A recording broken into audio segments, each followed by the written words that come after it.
Hey, so 2 months have passed since the last video, or even more. I've recorded some stuff, but it all went to trash because there was a lot of issues with the CAN bus, with the engine, with everything. So what I had to do is remove the 8 HP and put back 5 HP, but because I don't have the 5 HP from this car, I had to use it from the other car, which there will be another series coming on. So I have a 5 HP 30 back in this car, half put together, so it runs. I recorded the CAN and managed to sniff the CAN bus to see the protocol for the transmission and send it to Turbolamix. I'm waiting for him to prepare the CAN to work with this car because it's different from E38s. And it's also different from E46s, E39s, because E38s are pain. And that's what I want to specialize in, because I already have a client for E38 at HP. This time it will be not the 750, but 735. And I already have a 5 HP 50 sitting right there, which is also nicer transmission, because it has smaller clutches, so it's way smoother. In my HP 70, is more rough because it has bigger clutches, but I need it because I have a big bell housing. So yeah, so what's gonna happen now is I'm going to show you how I'm removing the 5 HP. So basically like what I've done from the start, but I never recorded it really. So we're gonna get the transmission out, of course start with the exhaust, get the drive shaft out, get the transmission out, remove all the cooling, because I'm currently running power steering from another car as a cooler for 5 HP because I already modified my transmission cooler. And yeah, so, and also there's tons of exhaust leaks because I just put the exhaust back on, it's not sealing properly. So you're gonna do that. There's also more coming soon with this car about, I don't know if I ever said that, it has radio issues. So I found that the tuner in the trunk BM24 was damaged, so I sent it out to the guy who will fix it and install Bluetooth in it. So finally I will have a radio working in this car. And the last thing will be just get the transmission working and few bits inside of the car. I also have few 3D printed parts for the 8 HP to make it nicer. Like I'm trying to make the interior look OEM. So you're gonna see how that works out. And now I'm going to change into my work clothes, put the car on the lift, and do a time lapse of me taking everything out, so enjoy.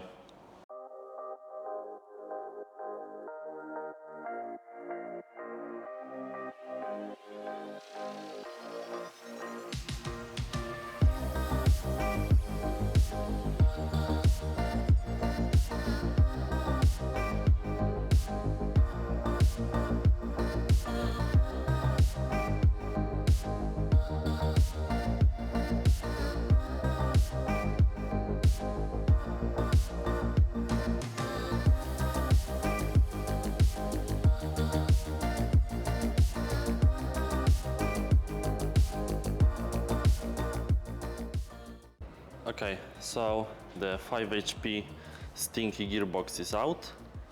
You can see the doohickey that I had to use. And now I want to show you the 8 HP 70 that I'm using in this car, in the 750i. This is the adapter plate that you need to connect. I showed it in the first episode, but you connect that to the engine and then you can connect the gearbox to the engine. You need also the torque adapter and a new flex plate. And what I've welded is, I welded a brand new mount for that transmission. It's not too pretty. I'm working on a full solution, so this will be available as a kit into E38s if you are interested. So let me know if you are interested. So I'll be working on few models like the 750, 740 and others to have like plug and play basically. This is the old mount, as you can see. And the problem with it, it's too wide on those sides and it doesn't fit into the tunnel of the car. But yeah, so this is how to mount it. And now the transmissions. As you can see, this one is gigantic. It weighs like over 100 kilos, I believe. This one is quite light, like I think 80, 70 kilos, so light, way lighter than that. and this has only 5 gears. This one has 8. You can see the torque converters. We are using the stock one, no changes, no stall speed change, nothing, just the adapter and mounted to the engine. So that's pretty much it about that. And now I will show you. This is the drive shafts. This one is the stock one, the 751, and this one is modified. What was changed, it's longer by, I believe, 8 centimeters. I will show you on the screen how much exactly.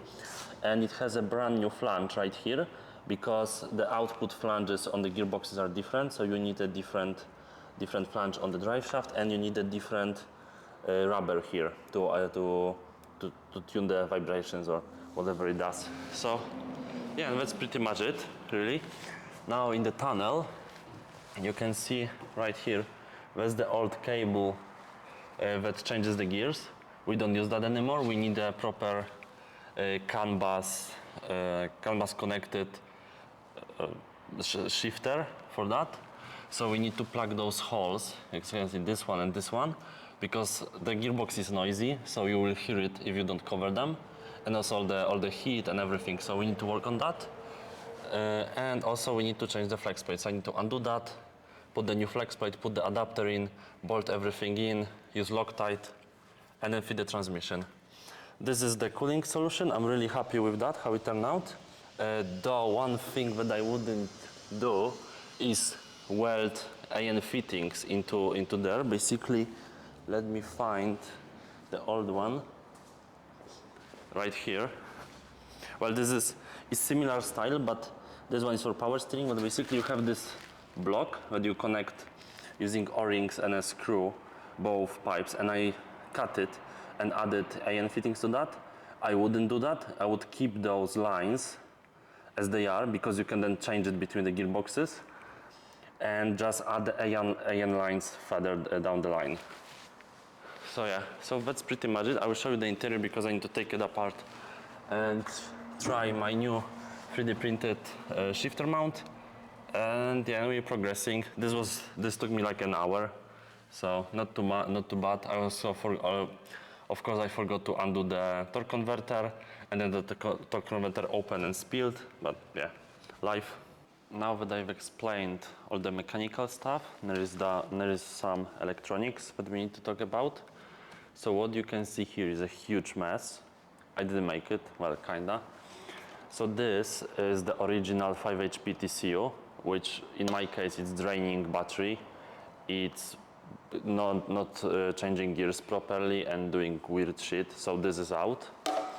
And I already cut out the loom that goes into the gearbox. So I have it just sitting here when I was just testing the old gearbox. So right here in this slot sits turbolamic TCU, which is connected into not so many wires actually in the car. So the important ones is you need to have a power. So right here I have a fuse. I believe it's 15 amps or 20. I will put it on the screen. It's in the wiring diagram for turbolamic, so you can check it. So this goes straight into this terminal, which is the battery. Then what we have is there is a blue wire, somewhere here, right here, which goes into the turbolamic to say that the car is in park or in neutral. And this is for EWS to allow the car to start. And then you have ignition. So I just got the green and blue wire from the old TCU plug because it's no longer used. It's gonna be just sitting here. And I plugged into that, and this goes and tells the ignition to the TCU. And one more wire or two more wires were necessary to connect the CAN bus. So this is this twisted pair here, which goes into the old connection for the old TCU. And that's it really. If you have a car which has torque on the CAN, that's all you need. If you don't have CAN, you need way more stuff like TPS, brake pedal.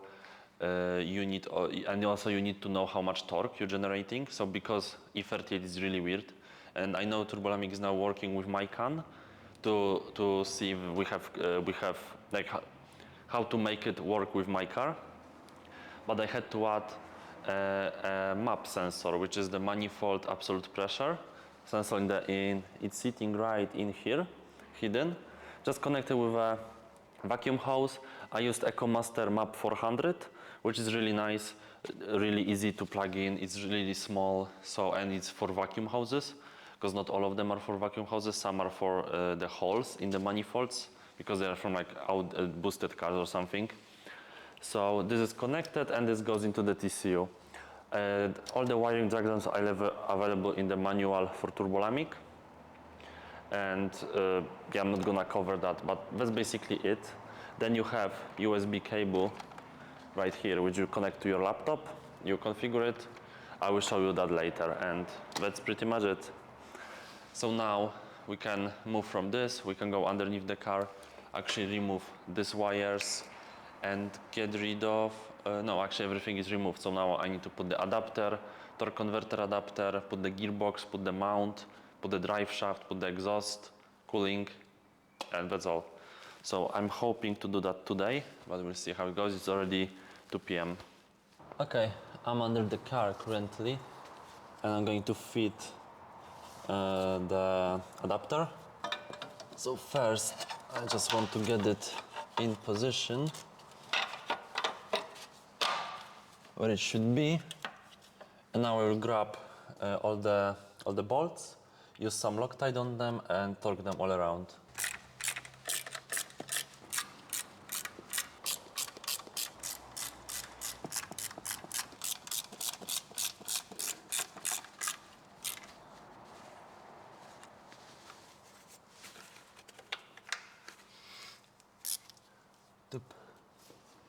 Cool, so I got now all the bolts that should be from the front. So 1, 2, 3, 4, 5, 6.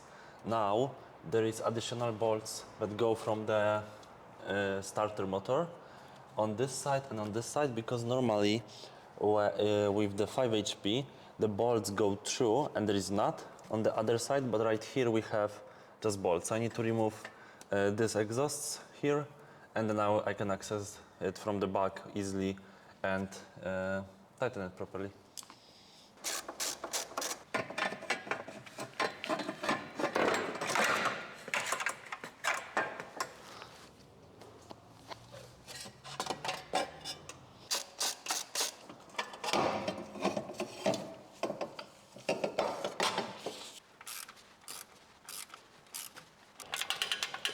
Okay, so everything is tightened.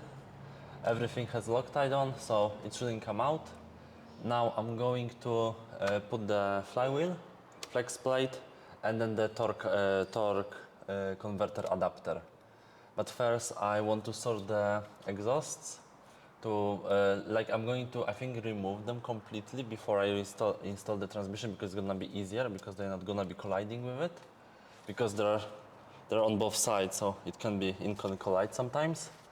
And I'm going to seal them properly and come back to doing the flywheel. So I'll be right back. It's time to get the flywheel in.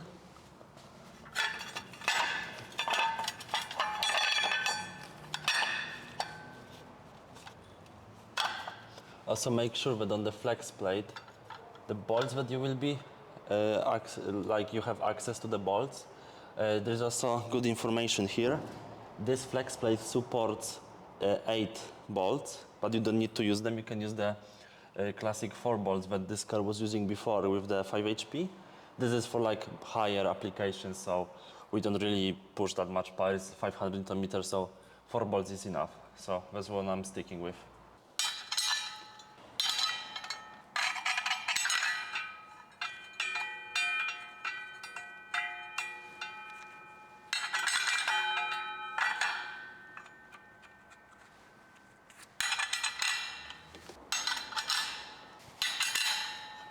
Low power Uga Buga now.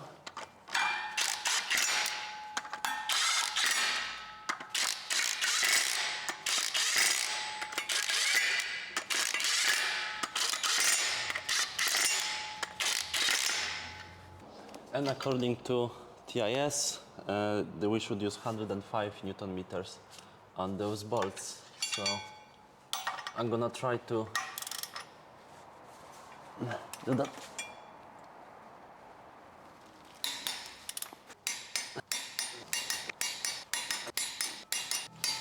Cool, that's done. I'm going to write today's date, which is 28th of May. Yeah, the last time I saw that flywheel was on January. And maybe once more. I think so, once more, so yeah. I'm adding now a missing crankshaft position sensor. This car has two, because it has two ECUs. Now it's time for the torque converter adapter, so we're gonna get the centering sleeve for the torque converter and the adapter itself.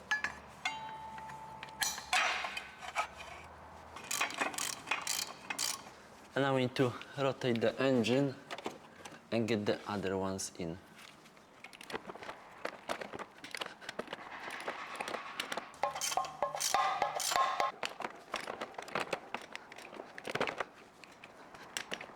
Okay, torque converter adapter is in. So on the engine side we are ready. Now we're just mounting the transmission. So I need to make sure that all the cables run properly. I already connected the crankshaft position sensors underneath here. I've run all the wires around here, so nothing gets in the way, because it's really hard to see. And if something gets between the transmission like this, I don't know. Can you see that? No, you cannot see that.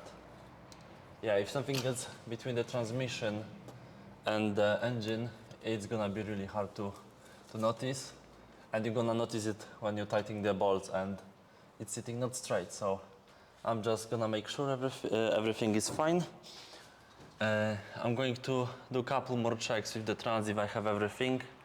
And I'm gonna come back with mounting it into the car. Okay, as you can see, car is on the ground.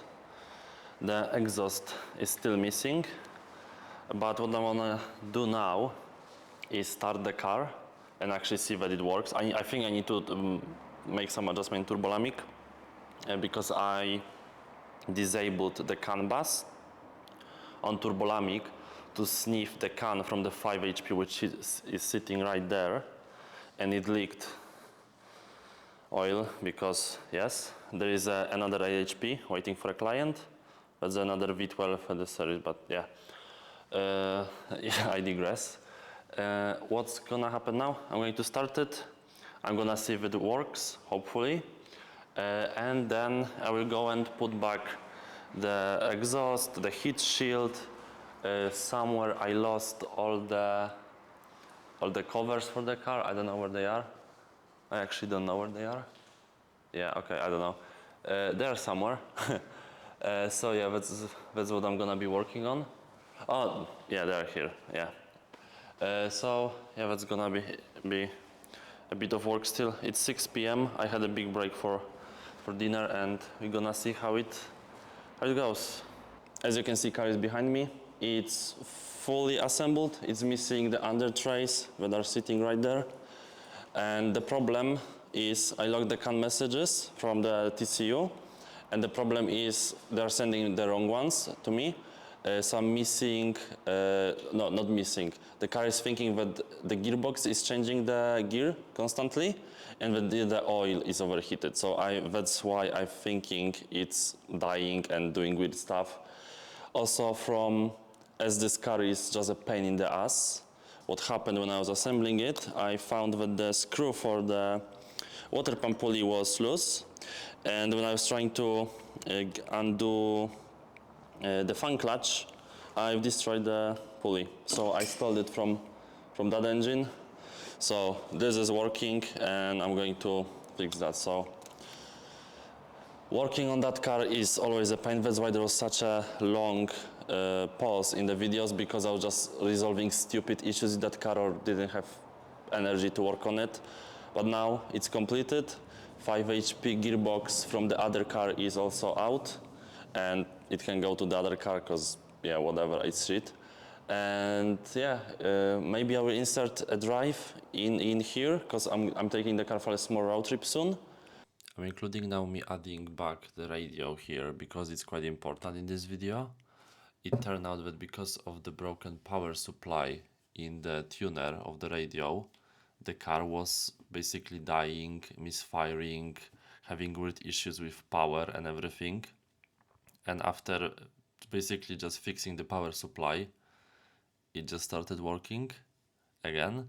So all that few months that I spent just trying to work out what's wrong with it, it turned out it was just the stupid power supply in a tuner, which I still cannot believe, but that's actually what happened.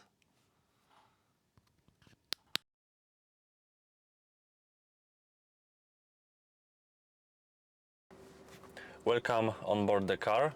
So I'm gonna take you for a small drive around the city here. Not too much, just to show you how the gearbox works. There is some small fine-tuning that I want to do, but it's mostly there. So I'm gonna press the brake, pull forward, car is in drive, let go of the brake, and we can go. I have the car set up so that it changes gears very fast at like 1500 RPMs. Hopefully you can see that. Yeah, we are in fourth gear. It starts at second as just for comfort. And then here we are cruising at 50 kilometers per hour. I'm gonna take a turn and we're gonna go through a few corners around here.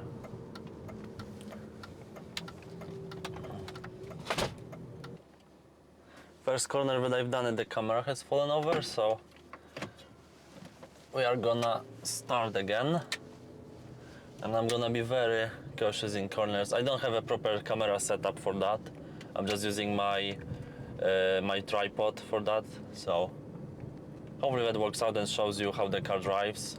I'm gonna also go try and go through some faster section outside of the city to show you, but maybe not today.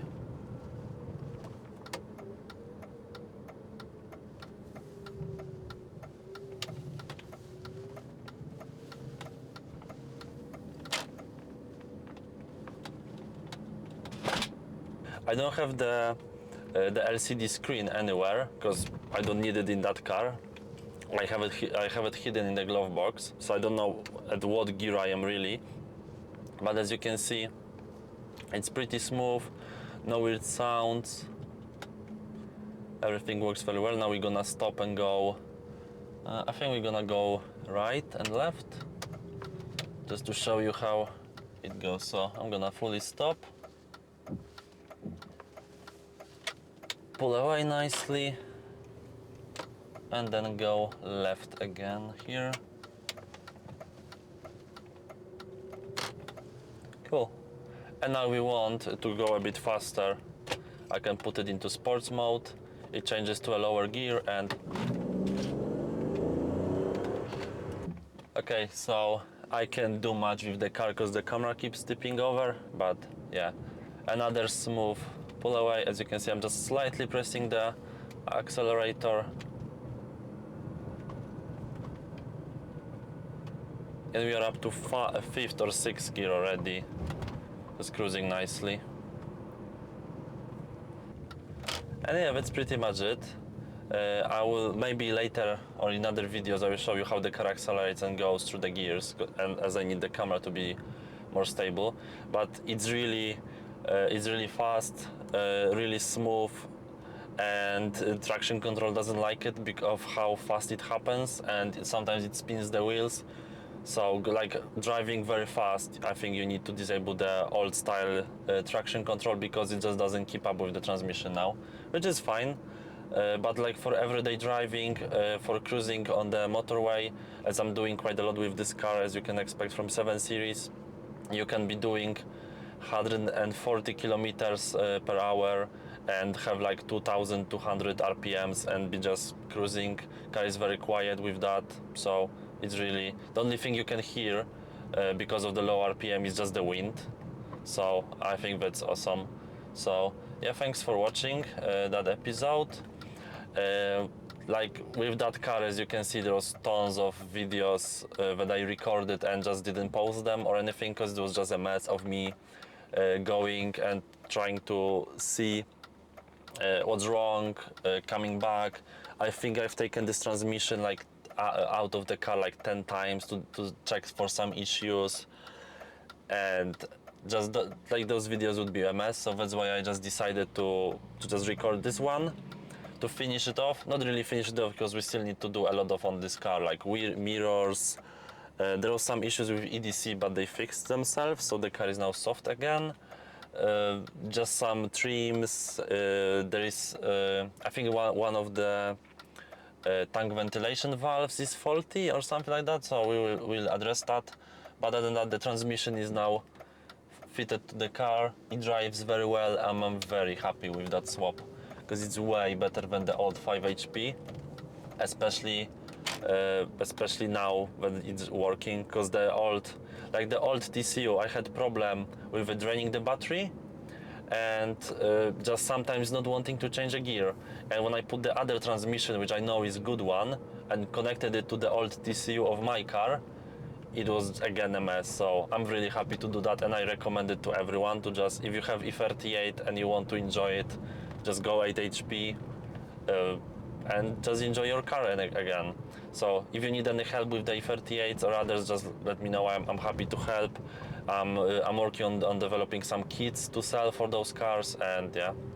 Thanks for watching again, and see you in the next one.